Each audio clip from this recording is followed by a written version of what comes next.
Follow these steps to add a WhatsApp link to Instagram bio. Let's get started. First, launch your WhatsApp.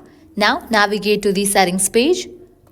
At the top, you're going to find your username, and along with that, you're going to find the QR code. Clicking on that, you'll get your QR code. Now, click on the share option given at the top right.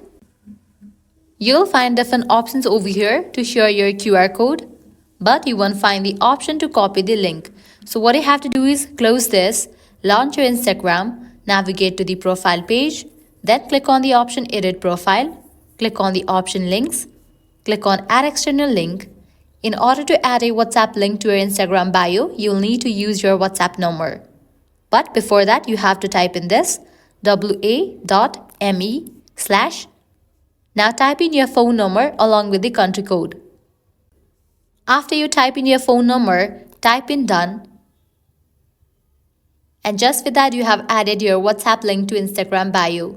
Now whenever someone will click on this link, the person will be directed to your WhatsApp account. So that's a wrap for this video. If this guide was helpful, don't forget to like, share and subscribe to our channel. Thanks for watching.